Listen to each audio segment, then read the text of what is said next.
if you're not competitive in each segment on price, you cannot grow. Yeah. So you can't be on a high horse of premiumness and you'll be irrelevant very soon.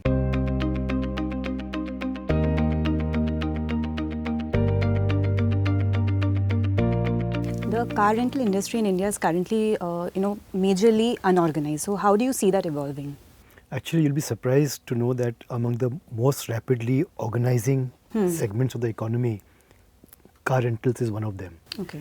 Because what's happening is that people are more and more keen on reliability, safety, and therefore you see a lot of movement away from unorganized to organized, whether it is in the corporate segment, because instead of having 20 contacts in 20 cities, you can have one contact with Avis and you are getting full coverage.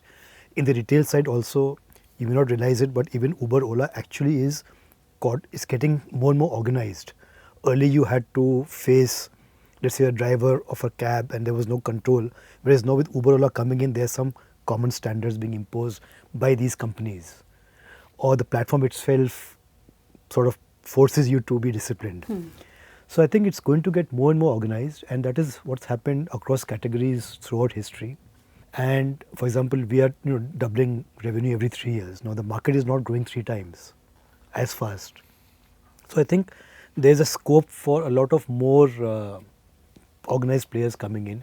You get transparency and you get reassurance of quality. How do you view the rapid growth of the app-based taxi model? Actually, it is all about convenience.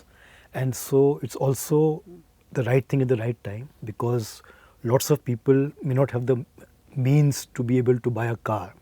And so you get a much faster way to get a car and be mobile. So I think that's a great thing.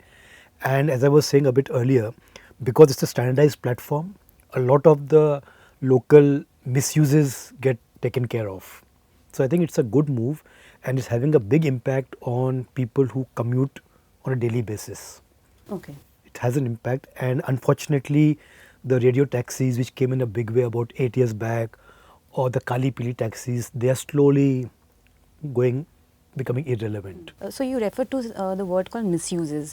Can you elaborate on that? Yeah. See, for example, one issue which a lot of local players have is the fact that everything is manual, and so it's easy to add time or distance to bills. So I think the first thing which is most critical is to get transparency.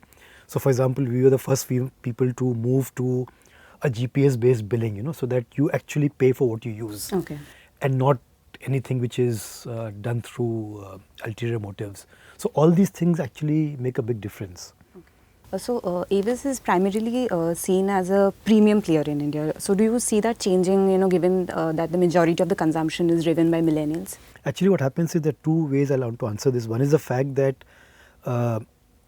millennials tend to want to share a lot. So it's a high probability of them wanting to share that they have bought or hired a self-drive car from Avis than from a guy down the road. So that is one sort of tendency, one aspirational value which even millennials have. So I think that is what makes us a bit more acceptable. The other issue is that premiumness is only in the mind of the consumer, because if you do a comparison, our pricing is exactly same as anybody else's. So it's more a perception, but I think if you're not competitive in each segment on price, you cannot grow. So you can't be on a high horse of premiumness and you'll be irrelevant very soon. So you have to keep pricing aligned to the market and give extra value to the customer, so he's willing to pay maybe 5% more. If he doesn't see that value, you can't charge that 5% or even 1%. So it has to be what value you're adding to the customer, and customers are willing to pay for value.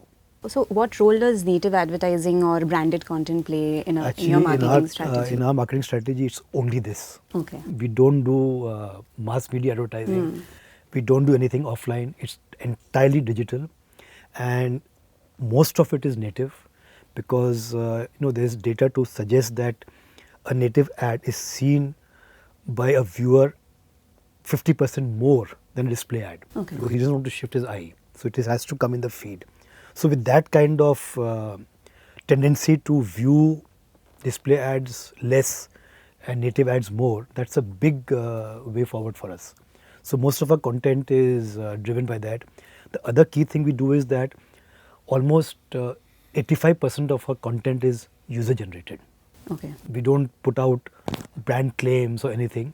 It's just what users tell us about the experience of using us, or they look at recommendations. So a lot of our content actually is generated by our users. Okay. I spoke earlier about this, the Chief Adventure Officer campaign we ran. We got lots of people who are willing to take a car from us, go on a trip, and keep posting updates endlessly. We also look at branded content because, for example, we developed a series of vlogs on great drives in the world. So actually, people went to those 25, 26 countries and actually described their experiences within Avis car. So Avis is there in the background, but it's not the hero of the story. The hero of the story is the guy with the car talking about the attractions on the way and all other challenges which he met. And that's perfectly Instagrammable.